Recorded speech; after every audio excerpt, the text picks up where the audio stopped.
What's good? We back. It's the Boxing Clinic and more. Y'all know what it is. We gonna keep it rolling today. It's your boy CJ Goodfella.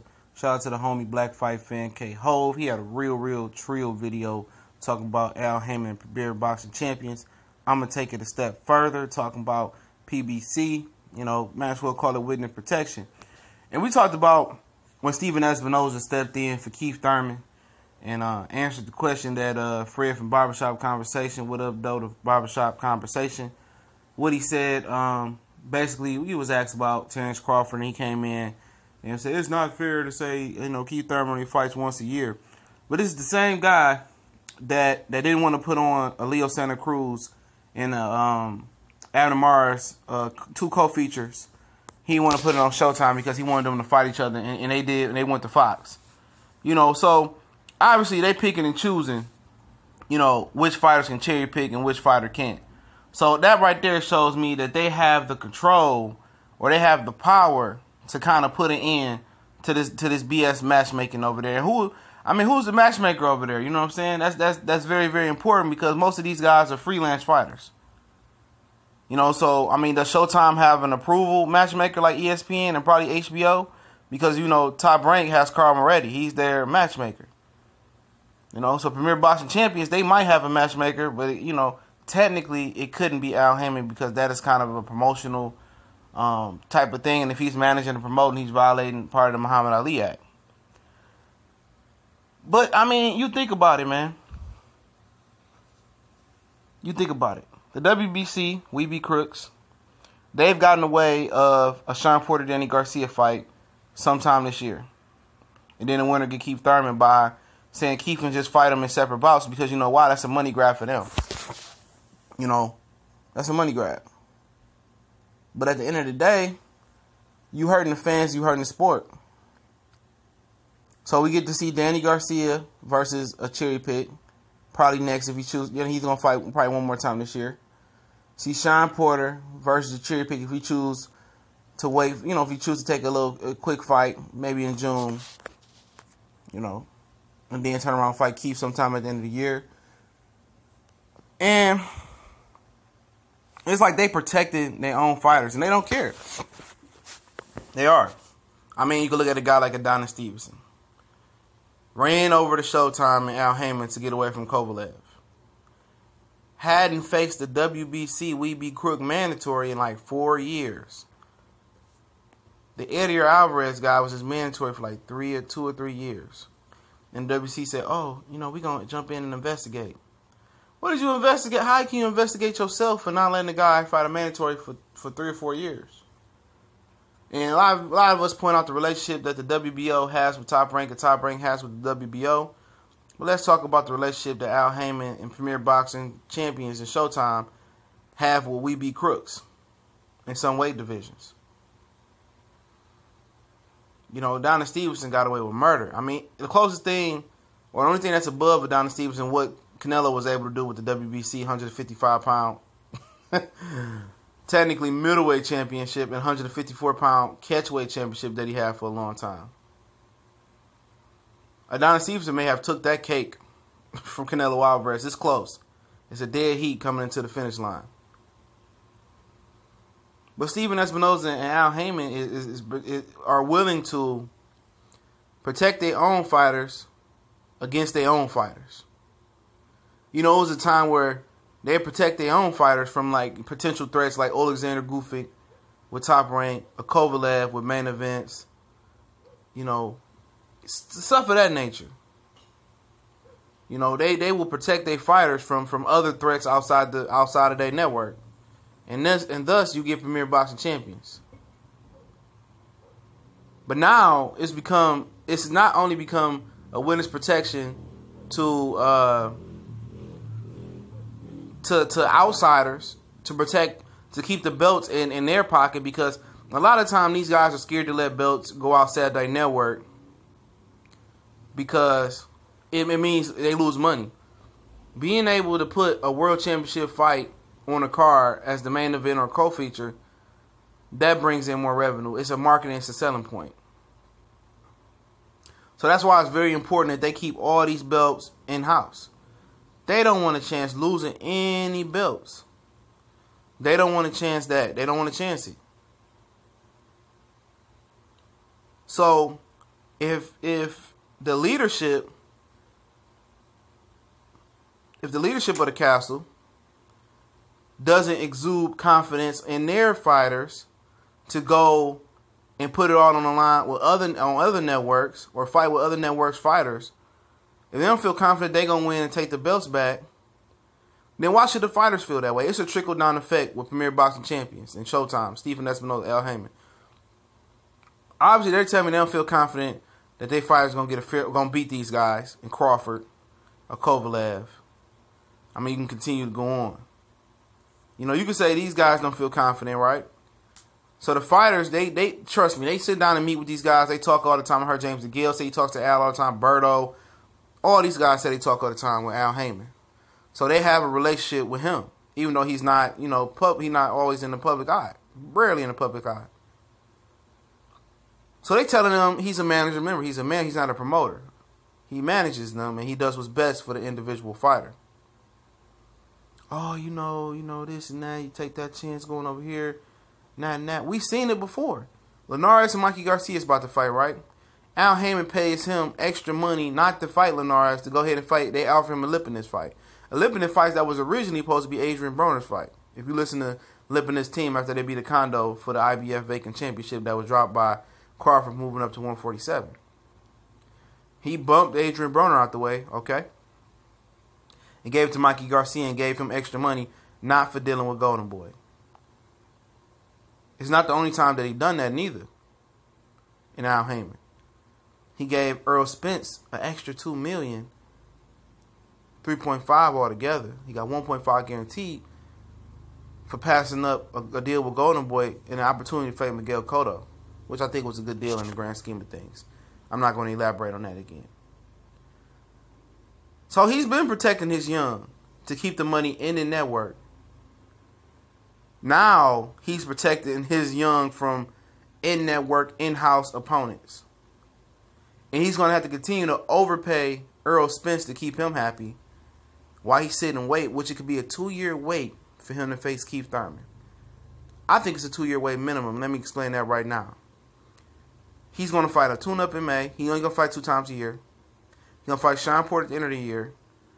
Unless Danny Garcia and Sean Porter, man up and grab their nuts and fight each other and just create one, mandatory for Keith Thurman. But he ain't going to do that. So he's going to fight Sean in December or, later this year. Next year, first quarter, maybe April, May-ish, he'll fight Danny again.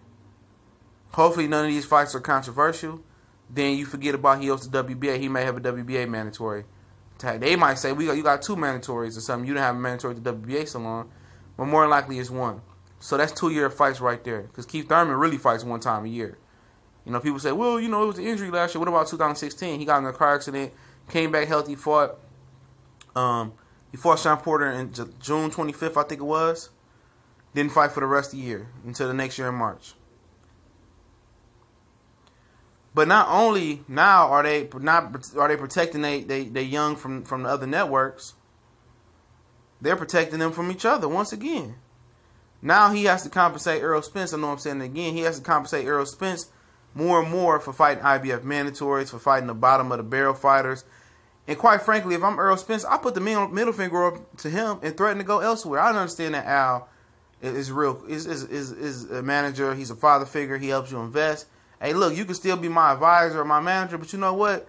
I think I might want to go over to ESPN Top Rank where they have more experience promoting fighters. You know what? I think I may want to, sign with Golden Boy. And maybe see what they got for me over there. But I'll keep you on board, Al. Like Bernard Hopkins said. He told him, but when a lot of people say Bernard Hopkins is a coon, he a lot of different things, okay? But this dude he's not a dummy. He's one of only 2 fighters that ever won Manager of the Year as a current fighter, having an active career. Excuse me. He says when he stopped messing with Al Heyman and Golden Boy broke away from Al Heyman, after all that happened, you can saw whatever you want, tap dancing, whatever he said. But this was some trio stuff that Bernard said right here. He said these fighters, need to start taking control of their careers and stop letting Al Heyman dictate careers. He's absolutely right. It's time for a dude like Earl Spence to lead the way. Hey, look here. Stop with all the sucker shit, man. You know, I don't care. You respect Al, whatever. Stop with all the sucker shit, bro. I need that fight. I need to make it happen. If you can't make it happen, I'm going to go elsewhere to get another fight, Crawford. I'm going to go elsewhere to let somebody manage, get my career together. Because Earl Spence is taking unnecessary risks right now in his career. He already got a late start being a 2012 Olympian. So he's taking unnecessary risks. So fighting Yugas and fighting Carlos and Campo and fighting all these guys that's not doing nothing for his career, nothing for his popularity level. His popularity level is growing off a clout that Keith Thurman, Danny Garcia, and Sean Porter are shook by him. And then you got guys making up mythical stories like Kenny Porter saying that he's protected by the powers that be. Then you look at it, you know what? You look at a guy like Tank. You know, he wants to fight Lomachenko probably, but he gonna listen to what they tell him to do. You know, LRB and Mayweather Promotions and stuff of that nature. But Al got to look at these guys. You know, he don't know nothing about boxing. Probably Steven Espinoza don't know nothing about boxing. But you got to look at these guys, man. And you got to tell them it's only one Floyd Mayweather, and the chances of you becoming Floyd Mayweather are slim to zero. Go fight these fights, and when you fight the best, and if you really the truth, if you really the man of steel, and you really that guy, you know, and you really that guy, it'll work out for you in your best possible, reason for your career to go up. It'll work out for you. But you guys, man, you guys are not going to be Floyd Mayweather. The numbers say it ain't going to happen. Some of you guys don't have a personality. Some of you guys don't have the skill. Some of you guys don't have certain things that he had. You didn't put in the work that he put in. So some of you guys pipe dream for that and sit them all in the room together. Some of the guys pipe dream, crush them now. Be the best Leo Santa Cruz. Be the best Tank. Be the best David Benavidez. Be the best Sean Porter, Danny Garcia. Be the best Keith Thurman, Earl Spence. And Andre Berto said it's funny because he got a real close relationship with Al Heyman. Oh, Al told everybody that they got to fight each other and they got to do this and they got to do that. Where that went to? They protecting Keith Thurman, and it's one thing. Okay, it's sucker shit to protect these guys from Top Rank and other guys and Golden Boy fighters, whoever it may be. But now you're protecting these guys from other fighters in your own network, where the belt ain't going nowhere from one guy to another guy. You know, it's time for Al to start putting his Maury Gator boot up some asses. You know, Santa Cruz been protected for years. You know, the only reason he ended up fighting Carl Frampton because Frampton signed a manager deal with Al Heyman. And, they still don't want to mix it up with Gary Russell, no matter how inactive he is. Joseph Diaz is the only one that got the balls. But, hey, it's witness protection. That's what it is. And people, want to say, oh, why you hating on it? I'm not hating on I'm not hating. I'm telling the facts. And I'm not going to just, cream Anthony Joshua, cream Top Rank, and talking about I'm pro premier boxing champion. Hell no, I'm pro boxing. I'm pro real shit. Forget all the money, man. Like K-Hove say, man, money don't impress me. Most motherfuckers with the most money be the most irky-jerky fugazi dudes out here. Be the most iffy 50 for 50 dudes out here, man. Lames. Money don't make you real. And it's showing right here. But at the end of the day, these guys don't understand clout, legacy, respect. A lot of these guys ain't got that respect. And ain't going to have a legacy at all. And they going to stay sucker free over there. But it won't happen. They, like Michael Rappaport say, for the NBA, they created this AAU unification type of thing. Where they all, what do you say?